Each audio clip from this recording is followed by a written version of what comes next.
ഇന്ന് കഴിഞ്ഞൊരു ദിവസം ഞാൻ വീഡിയോ ഇട്ടിട്ടുണ്ടായിരുന്നേ, ആലപ്പുഴയിലൊക്കെ പോയിട്ടുണ്ടായിരുന്ന ഹൗസ് ബോട്ടിൻ്റെ ഒക്കെ ഒരു വീഡിയോ കണ്ടിട്ടുണ്ടായിരുന്നില്ലേ. അപ്പോൾ ആ നിൽക്കുന്ന ആലപ്പുഴ തന്നെയാണ്. നമ്മളിപ്പോൾ ആലപ്പുഴയിൽ നിന്ന് ബീച്ചിലൊക്കെ കണ്ടു കഴിഞ്ഞിട്ട് നമ്മളിനി കുട്ടനാടൻ പാടശേഖരത്തിലെ കാഴ്ചകളൊക്കെയാണ് കാണാൻ പോകുന്നത് കേട്ടോ. അപ്പോൾ ഇവിടുന്ന് നമ്മുടെ തുടക്കമാണ് കേട്ടോ. അപ്പം നമുക്ക് നേരെ നമ്മുടെ വീഡിയോയിലേക്ക് പോകാം.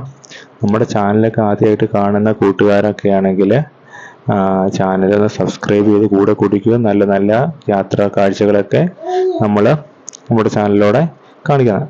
ഇത് നമുക്ക് കുട്ടനാടൻ പാടശേഖരമാണ് കേട്ടോ. നിലവിൽ ഇപ്പോൾ പാടത്ത് നെൽകൃഷി ഇല്ല, വർഷത്തിൽ ഒരു തവണയേ ഉള്ളൂ. ഇപ്പം പാടത്തിൽ വെള്ളം കയറ്റിയിട്ടേക്കെന്നാണ് നിങ്ങൾ ഈ കാണുന്നത്.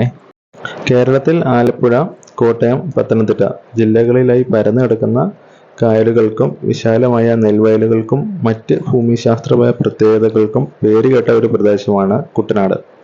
കാർഷിക വൃത്തി പ്രധാനമായുള്ള ഇവിടം കേരളത്തിലെ നെൽകൃഷിയുടെ പ്രധാന കേന്ദ്രമാണ്. ഇന്ത്യയിൽ തന്നെ ഏറ്റവും താഴ്ന്ന പ്രദേശങ്ങളിലൊന്നാണ് കുട്ടനാട്. 500 ചതുരശ്ര കിലോമീറ്ററോളം പ്രദേശം സമുദ്രനിരപ്പിനേക്കാൾ താഴെയാണ് ആയിട്ടാണ് സ്ഥിതി ചെയ്യുന്നത്. എന്നാൽ ഈ പ്രദേശത്തിൻ്റെ സവിശേഷതയാണ് സമുദ്രനിരപ്പിൽ നിന്നും 2.2 മീറ്റർ താഴെ മുതൽ 6.6 മീറ്റർ മുകൾ വരെയാണ് ഈ പ്രദേശത്തിൻ്റെ ഉയരവ്യത്യാസം. മനോഹരമായ പാലങ്ങളും ഇരുവശങ്ങളിലും വെള്ളത്താൽ ചുറ്റപ്പെട്ട ഒരു സ്ഥലമാണ് കുട്ടനാട്. അതുകൊണ്ട് തന്നെ ഹൈറേഞ്ചുകാരായ ഞങ്ങൾക്ക് വളരെ നല്ല കാഴ്ചകളാണ് കുട്ടനാടൻ പ്രകൃതി ഭംഗി തന്നെ കാണിച്ചു തരുന്നത്. 4 പ്രധാന നദികളായ പമ്പ, മീനച്ചിലാർ, അച്ചൻകോവിലാർ, മണിമലയാർ എന്നിവ കുട്ടനാട്ടിലേക്ക് ഒഴുകുന്ന ജലം കൊണ്ട് ചുറ്റപ്പെട്ടിരിക്കുന്നുവെങ്കിലും കുടിവെള്ളക്ഷാമം ഇവിടെ രൂക്ഷമാണ്. കുട്ടനാട്ടിലെ പ്രധാന കാർഷിക വിളകൾ നെല്ല്, നേന്ത്രക്ക, കപ്പ, കാച്ചിൽ എന്നിവയാണ്. കുട്ടനാട്ടിലെ ജനങ്ങളുടെ പ്രധാന ഉപജീവനമാർഗം കൃഷിയാണ്. നെല്ല് ഒരു പ്രധാന കാർഷിക വിളയാണ്. കുട്ടനാട്ടിന് കേരളത്തിന്റെ നെല്ലറ എന്നും പേരുണ്ട്. പഴയ കാലത്തെ ഇരുപ്പു അതായത് വർഷത്തിൽ 2 പ്രാവശ്യ കൃഷി ഇറക്കുന്ന സമ്പ്രദായം. ഇതിപ്പോൾ 3 തവണ ആണ് കുട്ടനാട്ടിൽ പാടങ്ങളിൽ കൃഷി ഇറക്കുന്നത്. വേമ്പനാട്ട് കായലിൽ സമീപമുള്ള വലിയ കൃഷിസ്ഥലങ്ങൾ പലതും കായൽ നികത്തി ഉണ്ടായവയാണ്. മുൻപ് മഴക്കാലത്ത് മലകളിൽ നിന്നും വരുന്ന വെള്ളം മാത്രം കൃഷിക്ക് അനുയോജ്യമായിരുന്നുള്ളൂ. വേനൽക്കാലത്ത് കുട്ടനാട്ടിൽ കടൽവെള്ളം കയറി കൃഷിക്ക് അനുയോജ്യമല്ലാത്ത വെള്ളം ആണ്.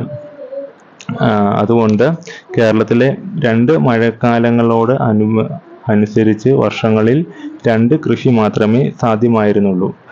1968 ഭാരത സർക്കാർ നദിയിൽ ഒരു തടയണ കെട്ടാമെന്ന് ശുപാർശ ചെയ്തു.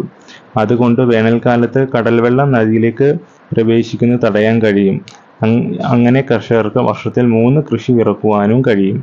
പദ്ധതി 3 ഘട്ടങ്ങളായി തീർക്കുവാനായിരുന്നു ഉദ്ദേശിച്ചത്.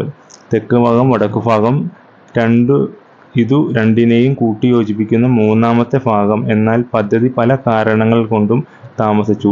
തെക്കും വടക്കും ഭാഗങ്ങൾ നിർമ്മിച്ചു തീർന്നപ്പോൾ തന്നെ പദ്ധതിക്കായി അനുവദിച്ച മുഴുവൻ തുകയും തീർന്നു. 3ാം ഘട്ടം അനിശ്ചിതത്വത്തിലായി. ഈ പദ്ധതി കൊണ്ട് ഒരുപാട് സാമ്പത്തിക നേട്ടങ്ങൾ പ്രതീക്ഷിച്ചിരുന്ന കർഷകർ 1972 ഒരു രാത്രി കൊണ്ട് തെക്കും വടക്കും ഭാഗങ്ങൾ ഇടയ്ക്കുള്ള ഭാഗം ചെളി കൊണ്ട് നിർമ്മിച്ച് ഇന്നും ഈ 2 ഭാഗങ്ങൾക്കിടയിൽ കർഷകർ നിർമ്മിച്ച ഭാഗം നിലനിൽക്കുന്നു. ഇതാണ് ആ കാണുന്ന ഭാഗത്തിനെയാണ് തണ്ണീർമുക്കം ബണ്ട് എന്ന് പറയുന്നത്. കർഷകരുടെ സാമ്പത്തിക സ്ഥിതി ഉയർത്തി ഏതെങ്കിലും ധാരാളം പരിസ്ഥിതി പ്രദേശങ്ങൾ ഉള്ളതുകൊണ്ടാണ് എന്ന് ആരോപിക്കപ്പെടുന്നു. ബണ്ട് നിർമ്മാണത്തിന് മുൻപ് കുട്ടനാട്ടിലെ കായലുകളിൽ ധാരാളം മത്സ്യസമ്പത്തുണ്ടായിരുന്നു. ഈ മത്സ്യസമ്പത്തുകളുടെ പ്രയോജനത്തിന് ഉപ്പുവെള്ളം ആവശ്യമായിരുന്നു. ബണ്ട് നിർമ്മാണം കായലിലെ മത്സ്യങ്ങളുടെ എണ്ണത്തെ ബാധിച്ചു എന്ന് ആരോപിച്ച് പ്രദേശത്തെ മുക്കുവർ 2005 മുതൽ ബണ്ടിനെ എതിർത്തു. കായലും കടലുമായി ഉള്ള ഒന്നുചേരൽ ബണ്ട് തടയുന്നത് മൂലമാണ് കായലുകളിൽ നിന്ന് ആഫ്രിക്കൻ പായൽ വ്യാപകമാവുന്നത് എന്നും പറയപ്പെടുന്നു. മുൻപ് കടൽ വെള്ളത്തിൽ നിന്നുള്ള ഉപ്പ് കായലിനെ ശുദ്ധീകരിച്ചിരുന്നു.